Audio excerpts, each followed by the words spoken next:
नमस्कार मित्रों, स्वागत है आपका हमारे YouTube चैनल स्टडी फायर पे। आज हम 10 मिनट सीरीज के तहत राजा राम मोहन राय के बारे में संपूर्ण जानकारी जानेंगे। लगभग इससे क्वेश्चन बाहर नहीं जाएगा। ये आइडिया आपको ये वीडियो देखने के बाद होगा, तो अंत तक वीडियो में बने रहें और इन्जॉय करें। तो शुरू करते हैं। राजा राम मोहन राय, इनके जन्म की बात करें तो इनका जन्म 22 मई 1772 को हुआ था। ठीक है, और कहाँ पे हुआ था ये क्वेश्चन बहुत ही इम्पोर्टेंट है, कई बार एग्जाम में पूछा गया है। राधानगर, राधानगर ये कहाँ पे है? हुगली पे। और हुगली कहाँ पे है? ये है वेस्ट बंगाल पे। ठीक है, और इनकी मृत्यु कहाँ पे हुई थी? ये हुई थी 1833 में। कहाँ पे? ब्रिस्टल। ठीक है, और ये ब्रिस्टल पड़ता है इंग्लैंड में। ओके, पूछता है कौन से एकमात्र भारतीय हैं जिनकी मृत्यु इंग्लैंड में हुई थी या भारत से बाहर हुई थी? दार्शनिक पूछ लेता है। ठीक है, भारत का कौन सा ऐसा समाज सुधारक है जिसकी मृत्यु भारत से बाहर हुई? तो वो थी राजा राम मोहन राय की, और होती 1833 ब्रिस्टल इंग्लैंड में। ठीक है, एक चीज और बता दूं मित्रों, इसकी जो PDF है वो हमारे टेलीग्राम चैनल पर आपको मिल जाएगी, सेम हैंड रिटन, जो आप डिस्क्रिप्शन लिंक पे जाकर देख सकते हैं, टेलीग्राम चैनल। ठीक है, अच्छा अब शुरू करते हैं। तो ये ब्रिस्टल इंग्लैंड गए क्यों थे? कभी ये सोचा है? इनकी मृत्यु हुई थी, एक्चुअली हुआ क्या था, एक शासक हुए, मुगल शासक अकबर द्वितीय। ठीक है, अकबर द्वितीय ने इनको पेंशन के काम से, अकबर की पेंशन रुक गई थी, पेंशन के काम से इनको ब्रिटेन भेजा था। और ये वही अकबर द्वितीय है जिसने इन्हें राजा की उपाधि दी। ठीक है, राजा की उपाधि दी। ये इम्पोर्टेंट है कि राजा राम मोहन राय को राजा की उपाधि किसने दी? तो अकबर द्वितीय था। ठीक है, अब उपाधियों की बात आई है तो कुछ और उपाधियां देख लेते हैं जो इनको दी गई थी। एक उपाधि है युगदूत। युगदूत, ठीक है, ये दी थी सुभाष चंद्र बोस ने।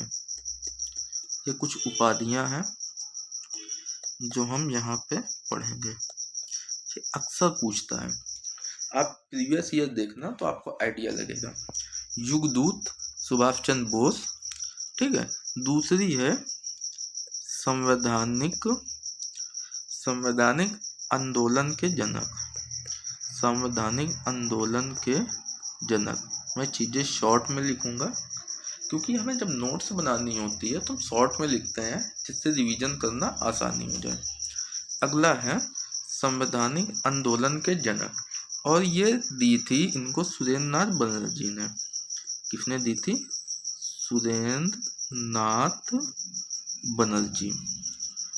ओके, नेक्स्ट है भारतीय नव जागरण के अग्रदूत। भारतीय नव जागरण के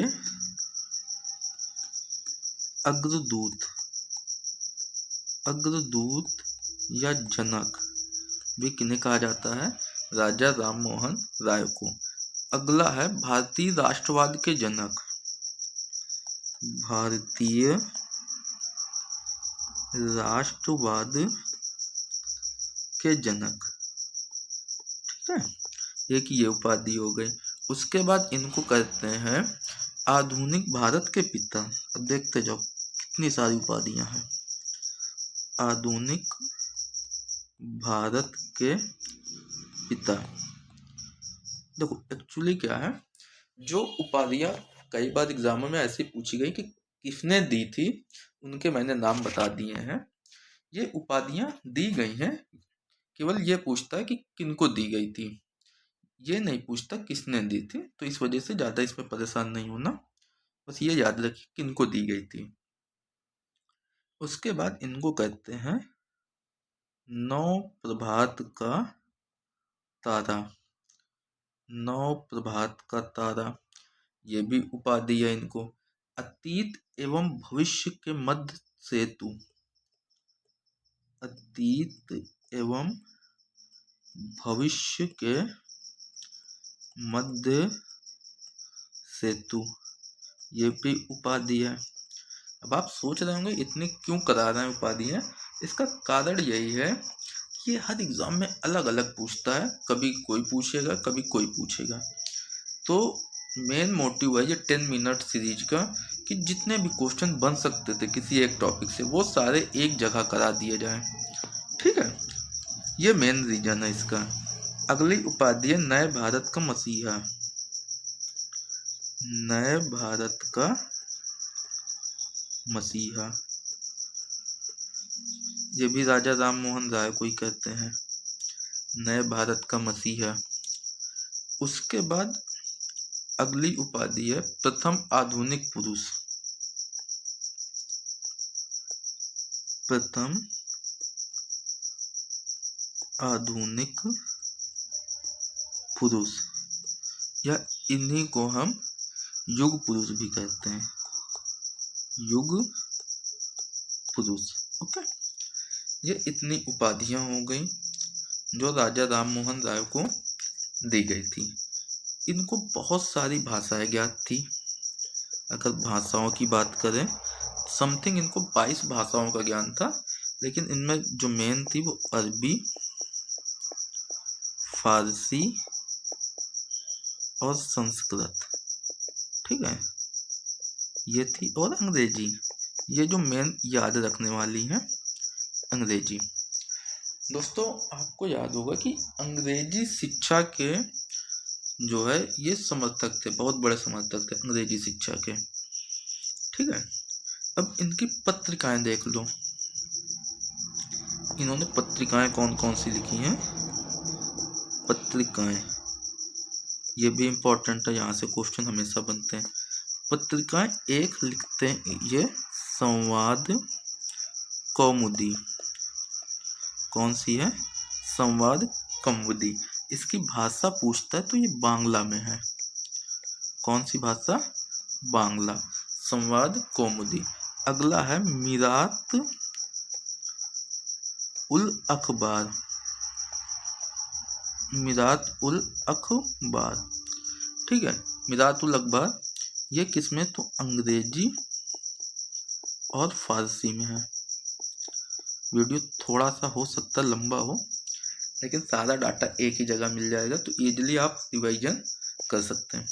ठीक है, और ये मिरात उल अखबार आई थी 1822 में। अगली पत्रिका है ब्रह्मोनिकल मैगजीन। ठीक है, मैगजीन, ब्रह्मोनिकल मैगजीन, ये कुछ इनकी पत्रिकाएं थी। अब उसके बाद अगर पुस्तकें बात करें, देखो पत्रिकाएं और पुस्तकों में अंतर होता है। पत्रिकाएं साप्ताहिक हो सकती हैं, मासिक हो सकती हैं, दैनिक हो सकती हैं। ठीक है, पुस्तकें तो ऐसे ही आती हैं डायरेक्ट। एक बड़ी फेमस पुस्तक हुई, खूब पूछता है, तूफात, तूफात उल मुआहिद्दीन। तूफात उल मुआहिद्दीन, इसका एक अलग नाम कभी कभी लिखता है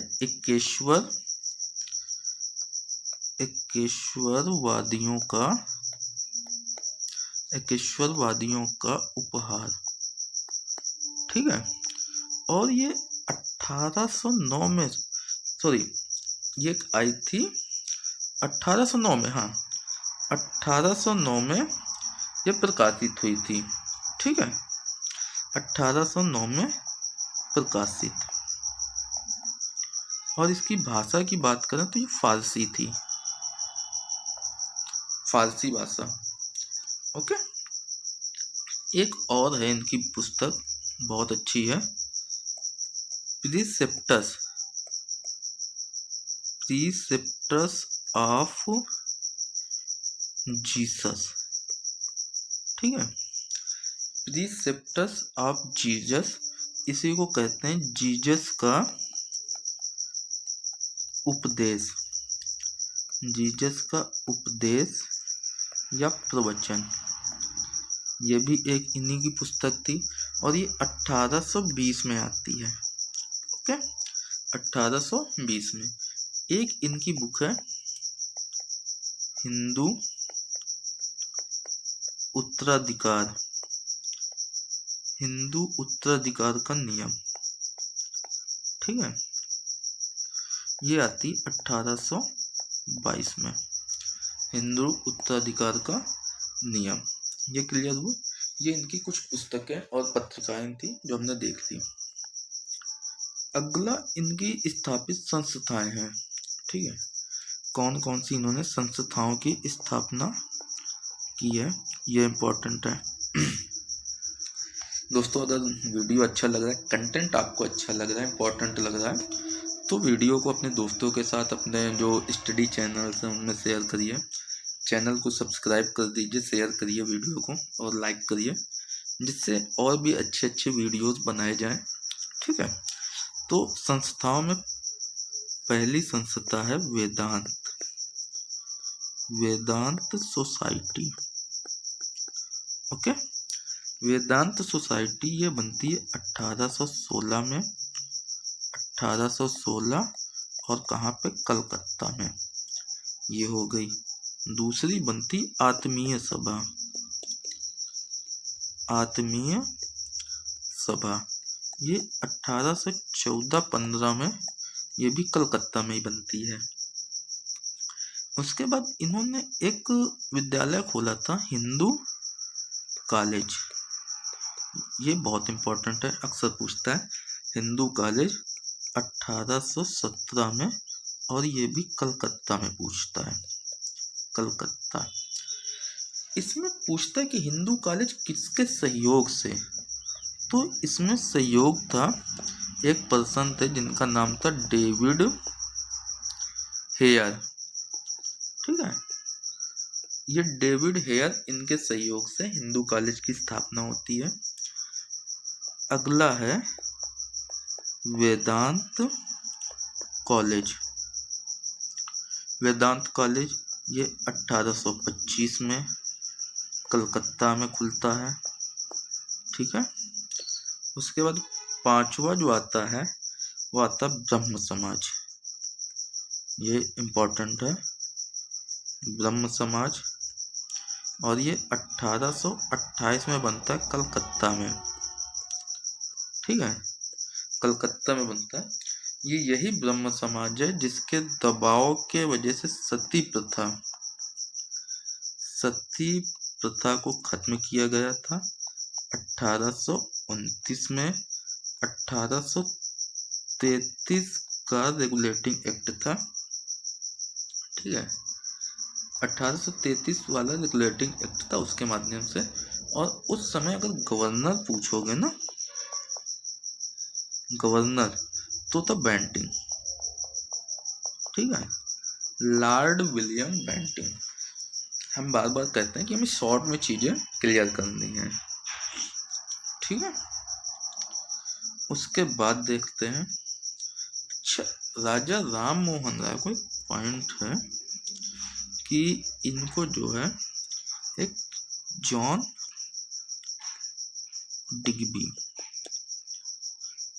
डिग्बी एक पर्सन था जिसने इन्हें दीवान नियुक्त किया था, दीवान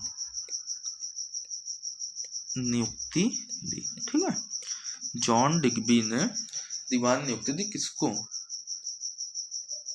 राम मोहन राय, ठीक है, यह राजा राम मोहन राय, उनको जो है दीवान नियुक्त किया था। अच्छा, जो ब्रह्म समाज था ना, इसमें एक पॉइंट आता है, 1839 में एक संस्था बनती जिसको कहते हैं तत्वबोधिनी सभा, ठीक है। और ये बनाते कौन हैं? तो ये देवेंद्रनाथ टैगोर, भाई देवेंद्रनाथ टैगोर। ठीक है, तो इसके पीछे लॉजिक क्या है? 1833 में 39 में तत्वबोधिनी सभा देवेंद्रनाथ टैगोर बनाते हैं, और ये देवेंद्रनाथ टैगोर ही 1843 में, ठीक है, 1843 में ब्रह्म समाज से जुड़ जाते हैं। ठीक है, ब्रह्म समाज से जुड़ते हैं कौन? देवेंद्रनाथ टैगोर। तो ये भी एक डाटा है इसका। उसके बाद ये ब्रह्म समाज जो है ना, ब्रह्म समाज, ये क्या होता है? इसमें वैचारिक मतभेद होते हैं। 1865 में,